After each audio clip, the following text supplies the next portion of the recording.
Terima kasih saudara, Anda kembali bergabung bersama kami di Sapa Jatim. Di studio kali ini bergabung Bapak Eko Rinda, Komisioner KPID Jawa Timur yang membawahi masalah kelembagaan. Dan juga masih bergabung bersama kita Bapak Afif Amrullah, Ketua KPID Jatim. Selamat pagi Pak Eko, terima kasih sudah bergabung bersama kami di Kompas Jatim. Selamat pagi Mbak. Ya. Nah, berbicara masalah penyiaran digital, ini membutuhkan kesiapan terutama dari penyelenggara penyiaran. Bagi TV-TV lokal tentunya ini mereka harus mempersiapkan perangkat yang luar biasa dan juga mempersiapkan dana untuk berlangganan. Iya. Nah, sejauh ini bagaimana tanggapan dari TV-TV lokal di Jawa Timur, Pak? Ya, terima kasih. Jadi sebenarnya pelaksanaan atau rencana pelaksanaan digitalisasi penyiaran khususnya untuk jasa penyiaran televisi ini kan sudah dipersiapkan oleh pemerintah sejak tahun 2014 ya. Saat itu pemerintah melalui Kementerian Komunikasi dan Informatika telah mengeluarkan Permen Kominfo tentang peluang usaha TV digital ya. Jadi setelah diputuskan para pemenang multiplexing ya, penyelenggara multiplexing itu, kemudian pemerintah menetapkan peluang usahanya. Nah, itu sudah masuk para pemohon ya untuk penyelenggaraan TV digital. Tapi kemudian di dalam perjalanan muncul gugatan sehingga Mahkamah Agung membatalkan para pemenang multiplexing tersebut itu. Nah, saat ini dimulai kembali ya. Setelah peristiwa itu kemudian pemerintah memulai kembali dengan melakukan sosialisasi. Jadi sebenarnya sosialisasi ini ranahnya di pemerintah, di Kementerian Kominfo. Ya, sosialisasi sudah digulirkan mulai tahun 2018 ya Pak ya. 2018 sampai sekarang terus digulirkan sosialisasi untuk penyelenggaraan digitalisasi di penyiaran, khususnya di jasa penyiaran televisi. Nah, kemudian pemerintah juga sudah melakukan uji coba digital ya yang dilaksanakan oleh TVRI ya, sehingga waktu itu isunya adalah single MOOCs, yaitu penyelenggara digital itu single yaitu di TVRI.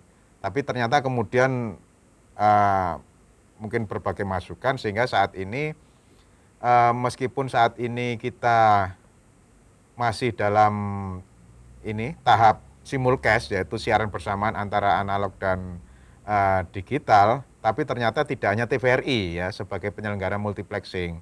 Ada televisi-televisi swasta yang sudah mempunyai infrastruktur digital di daerah-daerah itu juga menjadi penyelenggara multiplexing. Sehingga kesimpulannya digital ini tidak pakai single MOOCs ya, tapi pakai multiplexing ya. Sehingga dalam perkembangan saat ini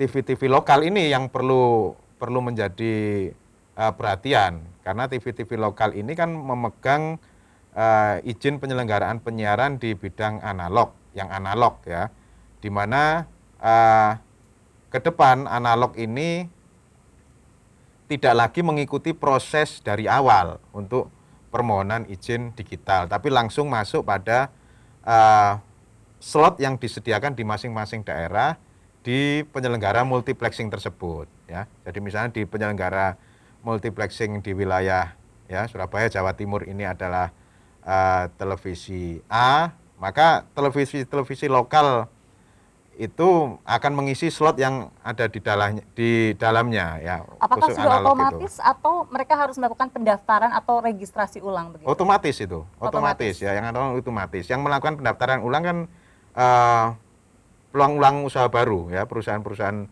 baru ya di bidang digital itu melakukan pendaftaran ulang. Seperti yang kita lakukan sekarang ini ya.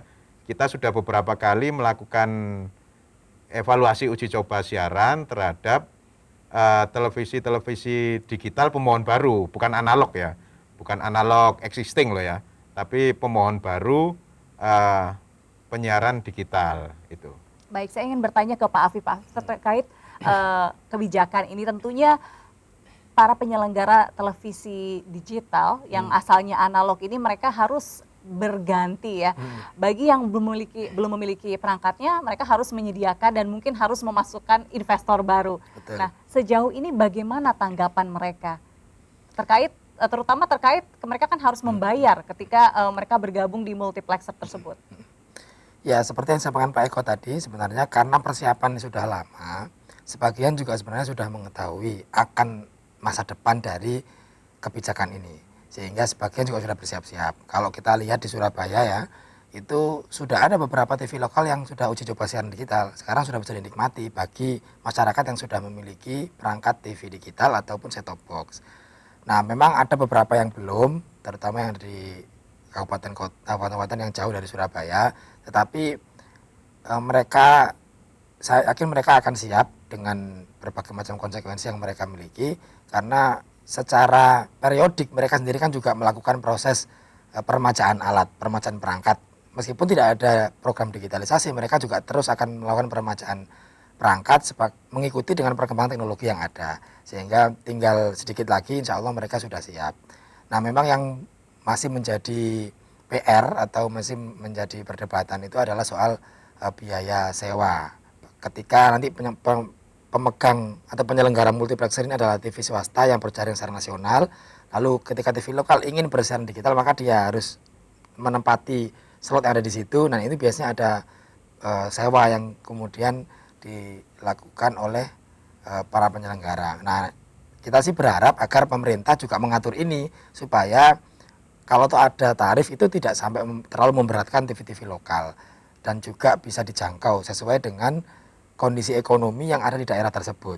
Sebagaimana yang selama ini diterapkan di dalam biaya pembayaran izin penyelenggaraan penyiaran sesuai dengan zona. Kan memang ada zona antara TV lokal di Surabaya dengan TV lokal di Tulungagung tentu tidak bisa sama karena secara ekonomi kuenya kan juga berbeda.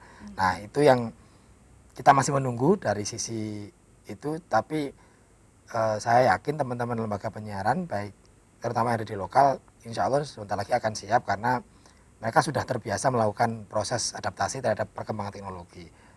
Adanya pandemi ini juga menuntut mereka juga berinovasi kan, yang biasanya ketika talkshow itu harus hadir gitu, sebagian juga sudah mulai beralih bagaimana bisa telekonferensi jarak jauh. Itu juga sudah beberapa kali dilakukan dan ini memberikan indikasi yang positif bahwa mereka juga akan siap dengan perubahan-perubahan yang terjadi di proses digitalisasi penyiaran ini. Baik, secara kelembagaan Pak Eko, saya ingin bertanya terkait nanti kan adanya sistem berlangganan. Apakah sudah dibahas sampai sejauh mana? Apakah tarifnya juga sudah ditentukan?